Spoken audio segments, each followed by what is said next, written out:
Hace 6 días fueron las elecciones, pero pasaron tantas cosas en esta semana que parece que fueron hace muchísimo tiempo más. Pero vamos a analizar no solamente lo que sucedió el domingo en las elecciones, sino también la detención de Julio De Vido, la indagatoria a Cristina Fernández de Kirchner, y por eso tenemos una mesa realmente maravillosa con especialistas. Uno de ellos es Nicolás Bertone, consultor político, un amigo de la casa y también periodista, colega de La Voz del Interior, Mariano Bergero, y José Simonella, presidente del Consejo Profesional de Ciencias Económicas, a quien primero le pregunto si el pueblo le dio a Mauricio Macri, usted que sabe mucho de economía, un cheque en blanco el domingo. Yo creo que le dio el aval político versus la alternativa que era Cristina, versus 12 años de un gobierno que claramente había traspasado los límites aceptados por la sociedad en temas de corrupción y demás. No creo que le dé un cheque en blanco, más allá que le ha dado un apoyo político importante, y seguramente a la hora de que se empiecen a plantear las reformas que el presidente ha anunciado, reforma, digamos, fiscal, laboral, previsional. Por eso le planteo justicia, tantas reformas. Tantas reformas, hay que ver hasta dónde el elector digamos, del presidente o del gobierno lo va a seguir apoyando en tanto y en cuanto esas, digamos, reformas le puedan perjudicar. O sea, los argentinos, usted sabe, somos bastante pendulares. En este momento el objetivo era ir contra Cristina. Bueno, ahora después hay que poder mantener este caudal electoral cuando las reformas comiencen a tener a algunos. Las reformas a alguien van a perjudicar, digamos, las reformas no son inocuas para todo el mundo, benefician a alguien, perjudican a alguien. Bueno, hay que ver si esos perjudicados, digamos, van a seguir apoyando al gobierno, y por otro lado, al gobierno le queda un desafío muy grande, que es el déficit fiscal y la inflación. Cuando usted habla de los perjudicados, nos da un miedo a los trabajadores, pero bueno, le pregunto a Nicolás, ¿era un resultado cantado lo del domingo o sorprendió aún más la cantidad de votos que sacó Cambiemos? No, venía con cierta estabilidad, nosotros veníamos midiendo ya desde hace 1 año y medio, ya escenarios probables, y lo que mostró mayor estabilidad en este periodo de año y medio de mediciones fue la marca Cambiemos, ¿no? Es la primera vez después de muchos años donde una marca partidaria está por encima del candidato, ¿no? Que mostró cierta estabilidad respecto ahora al final, ¿no? Entonces, esto es algo nuevo que deja las elecciones, que tiene que ver con una configuración nueva que Cambiemos se está posicionando en el campo político, que algunos atreven ya a llamar como una hegemonía, si bien esa palabra parece fuerte o de otro siglo.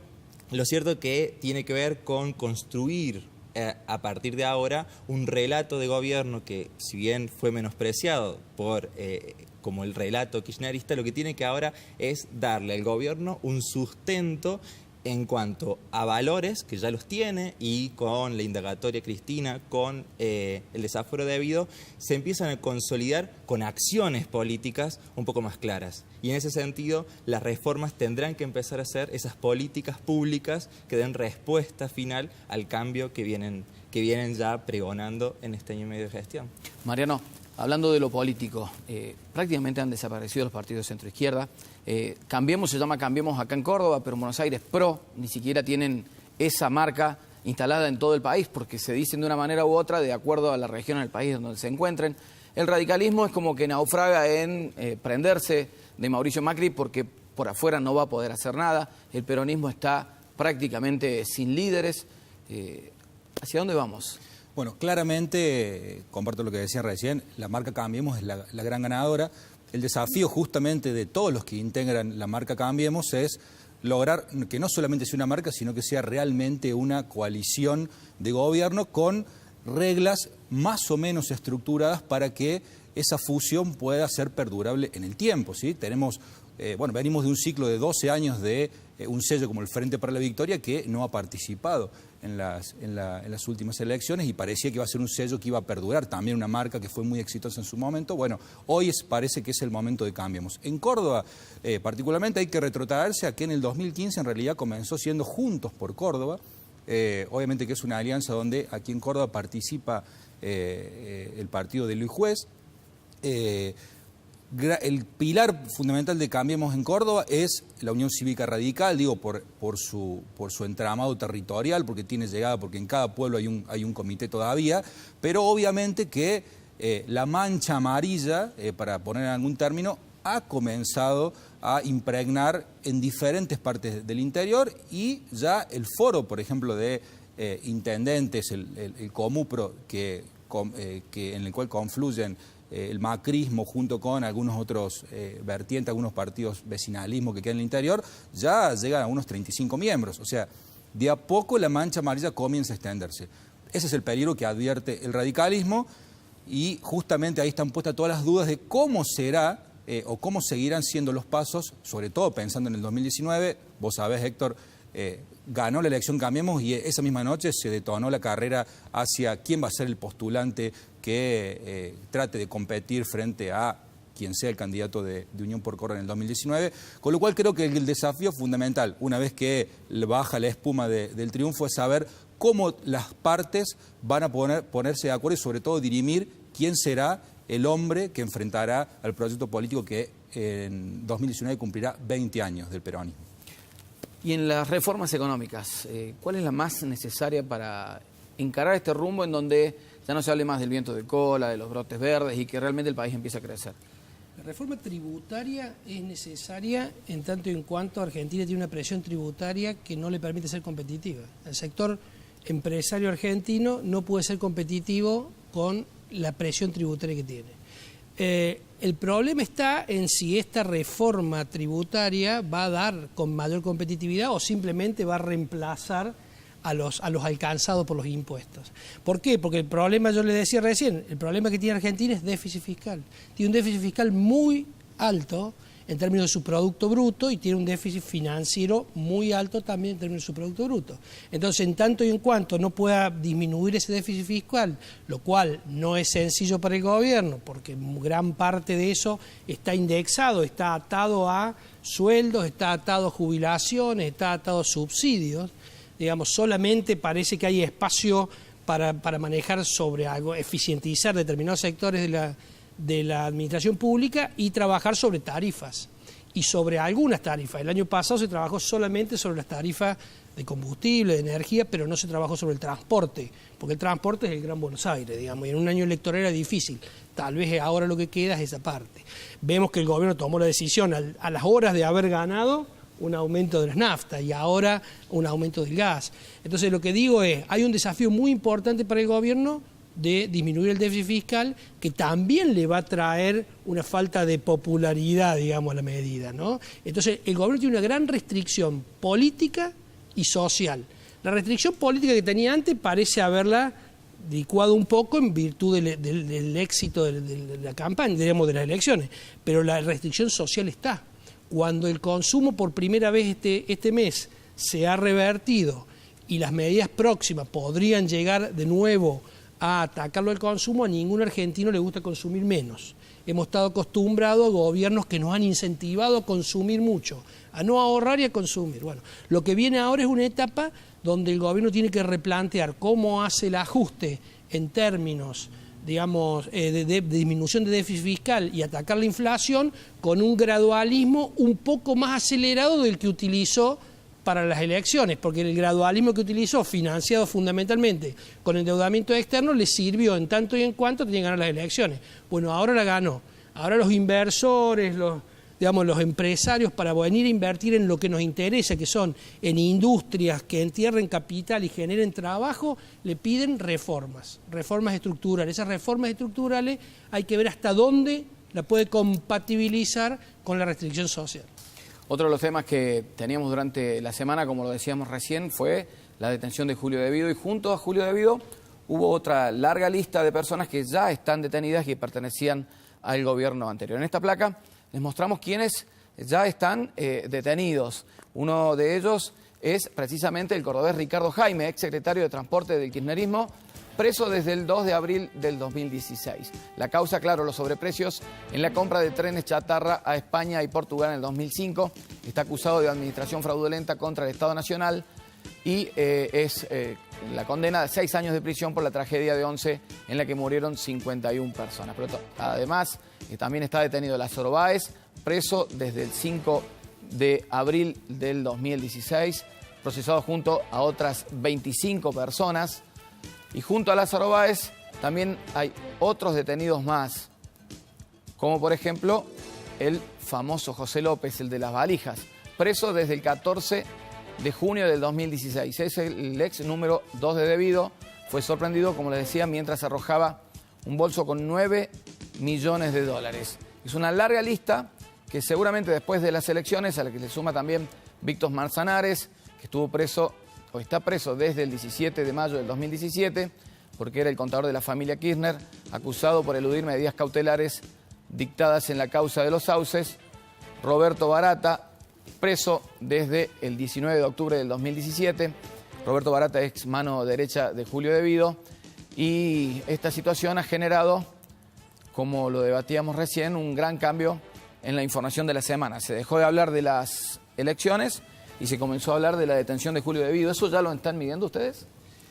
Todavía no, pero a partir del lunes sacamos ya un nuevo estudio para ver cómo está impactando, pero creo que sin duda le da al gobierno otro espaldarazo en la opinión pública, donde reafirmar ese voto, como recién remarcaba, en contra del kirchnerismo.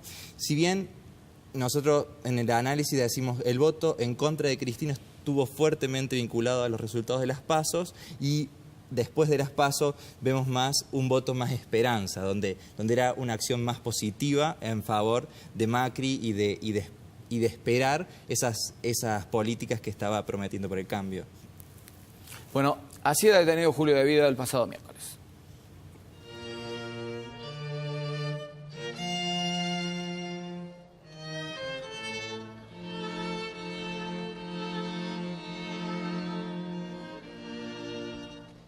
La sesión en la Cámara Baja comenzó con un cuarteto de cuerdas interpretando el himno nacional. A las 2:17 de la tarde, los diputados cerraron la suerte del ex todopoderoso ministro kirchnerista. 176 votos fueron afirmativos, no hubo negativos y hubo una abstención. Mientras los gendarmes lo buscaban en sus 4 domicilios, Debido se entregaba por sus propios medios en Comodoro Pi, no sin antes dejar un mensaje para su archienemiga.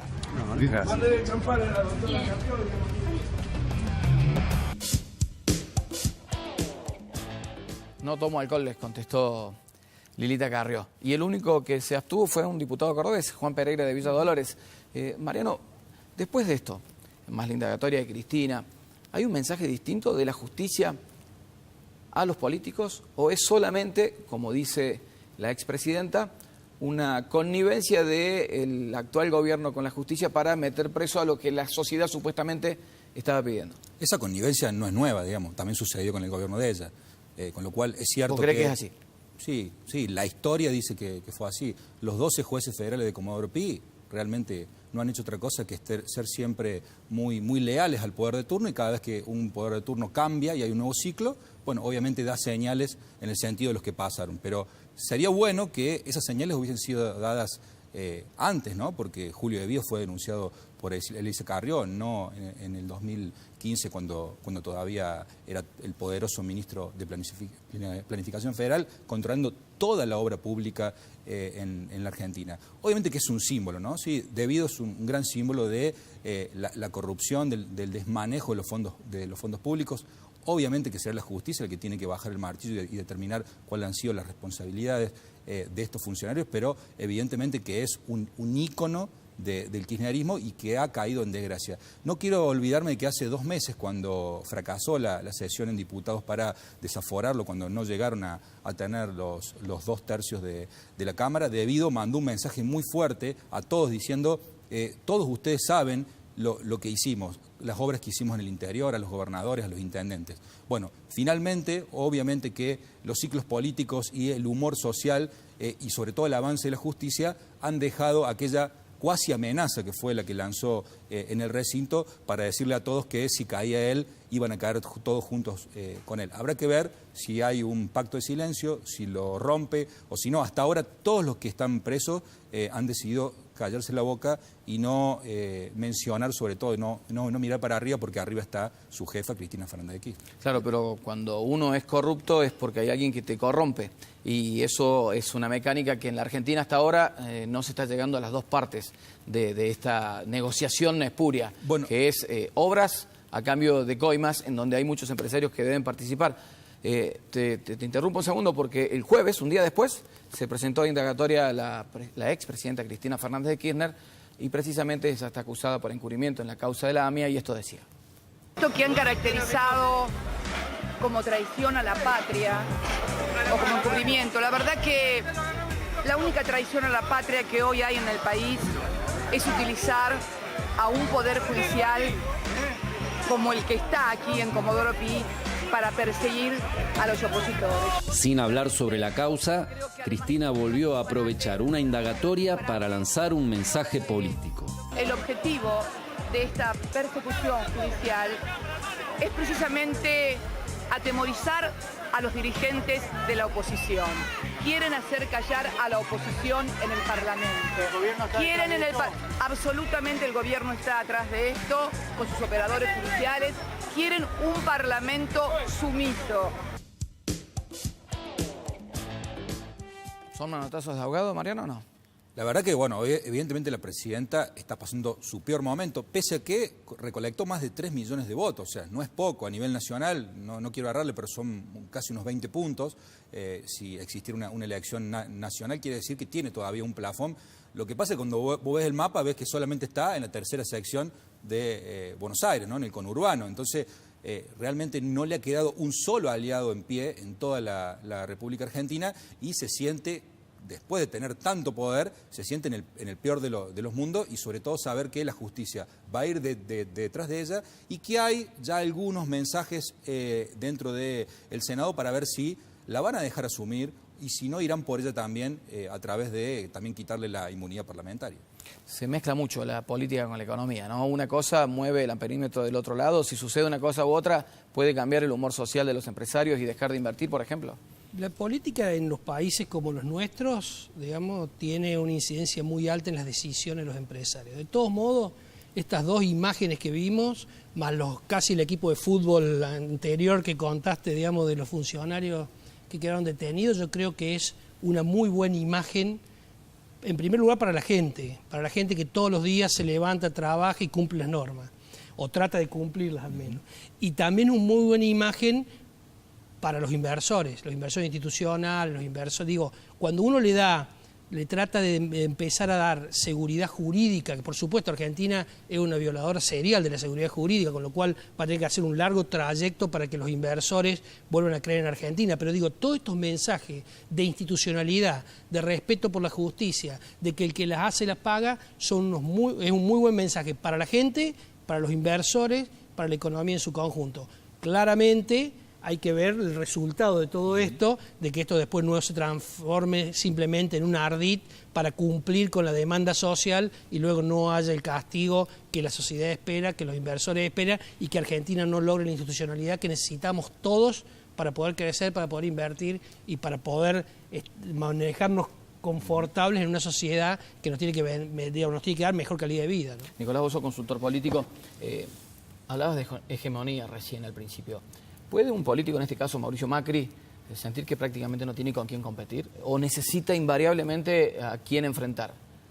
Para no quedarse solo. Invariablemente la hegemonía genera su contrapoder o su oposición. O sea, queda siempre alguien afuera. El tema es que esos que están afuera hoy en día, que sería el peronismo, no tiene forma de regenerarse con Cristina en el centro del poder, de la escena, por así decirlo, ¿no? Cristina tiene 3,5 millones de votos que no logran juntar una de esas con los 24 peronismos divididos. Ahora es la mejor competidora dentro del peronismo, pero una de esas no es la mejor para ganar una presidencial. Entonces tendrá que ver, que eso también pasó esta semana, cómo se reconfigura el peronismo en esta Liga de Gobernadores, ¿no? Muchísimas gracias a los tres por participar. Ha sido un bloque realmente muy interesante y seguramente los vamos a convocar nuevamente porque esta semana se reúne el presidente con los gobernadores. Seguramente va a haber mucha tela para cortar, pero por ahora nosotros